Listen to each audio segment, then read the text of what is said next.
today, wala akong magawa.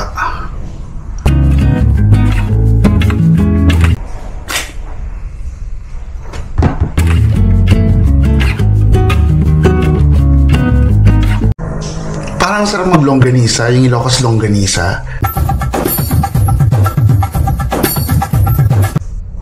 Alright, sige. Gawa lang tayo ng longganisa. Ilocos longganisa. Sige. Tutuin natin yan. Dito rin yung delivery ko. Hi, kuya. How much? I'll pay you 200. Okay. The rest sa cash. This one. Thanks, brother.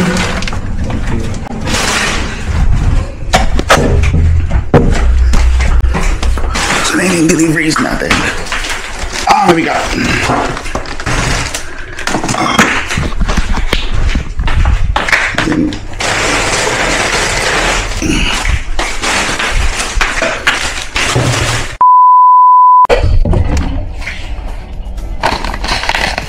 Pepper.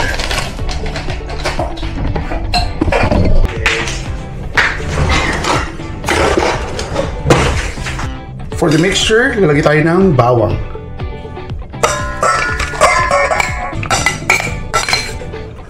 Pepper.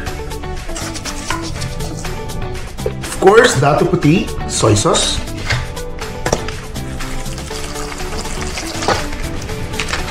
At dahil wala tayong sukang Iloco, ito muna ang alternative, white vinegar. So since yung acidity nito is mas mataas, so we're gonna reduce it sa actual na dinalagay natin sa sukang Iloco.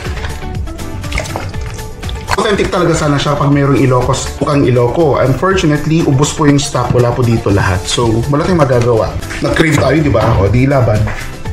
Since paalat na yung toyo, we're gonna put a little bit of salt. Ganyan lang kadami. Now, the butter is ready. Minis lang natin siya sa may karne.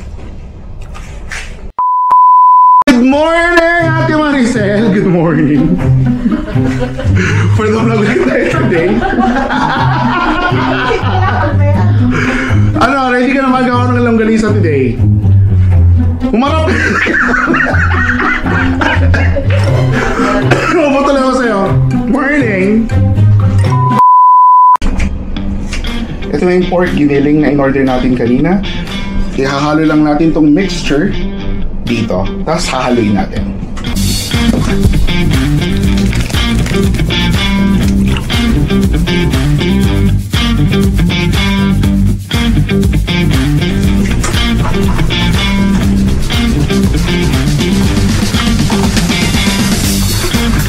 Tapos na tayo mag-mix and now we're ready to put it in a casing. Let's go! Para mas mapabilis ang ating paggawa ng Ilocos longganisa, meron tayong machine na mas mapapabilis ang paglagay ito sa casing. Ito po ay pork casing. Galing po ito ng Pilipinas sa Ilocos Norte. Yan. So how does it work?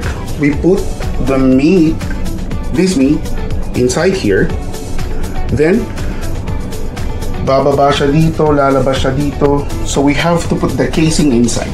I'm gonna show you how.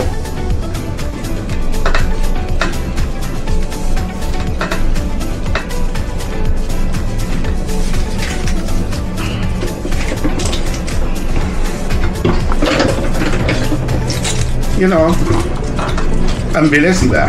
Yun. Hanggang sa stuff yung longganisa. There you go.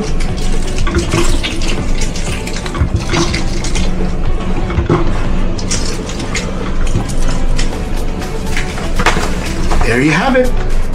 As simple as that. Finally, natapos na din tayo. Susunod natin gagawin, iti-twist natin yung mga longganisa para magkaroon siya ng shape. Hello! Wow! Masarap yung pag-ibig. Ilagay ko lang dito sa ref, ha? Okay. Wow! Ano siya? Yan, o. we're done preparing the longganisa. So, ang susunod natin gagawin, ang pinaka-favorite nating lahat, magluto at kumain. Because I'm serving.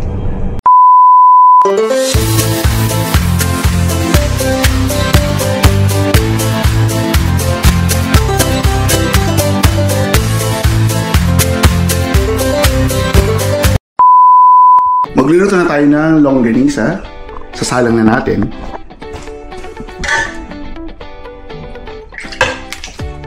Lulutuin natin siya sa tubig hanggat siya ay magmantika. And hanggang matapos. Hindi natin kailangan maglagay pa ng mantika for this one. Kasi kusa siyang magmamantika. Ayan o. Nagmantika na siya. So, ito yung signal na malapit itong maluto. Iba-brown lang natin and then we're finished. Kakain na tayo.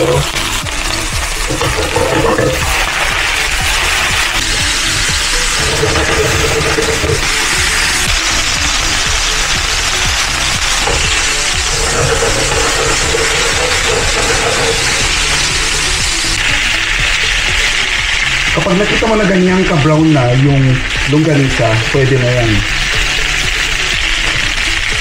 Pahanguin na natin siya and let's eat! And we're finished cooking. So, kakain na tayo. Titikman na natin ang gawa natin longganisa. Pakita ko lang. Tsaran! Kita ba? Okay.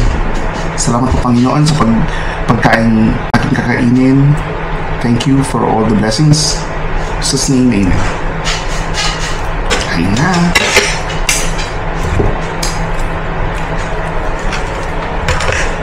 Hello! Kain tayo. At ito to! Kumakain lang ganun sa akin. Hindi naman nakapulog.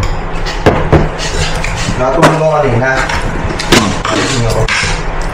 Pag ako kasi natulog, wala eh. Tulog mantika. Meron pa ang gabi eh. Ha? Meron pa ang gabi. Sobrang tagal na yan. Narinig ko nga din yan. Yung drill. Ito yung tip. Mas masarap siya pag ginalaw mo ng bagoong. Kasi kami mga Ilocano, may dugo kaming bagoong. So we put bagoong in everything. Dinengdeng, pinakbet, sabaw, we put everything. Pero ito perfect match to sa ano. Mas masarap sana kung merong kamatis at sibuyas. Pero wala, okay na to. Talo-talo na. Cheers!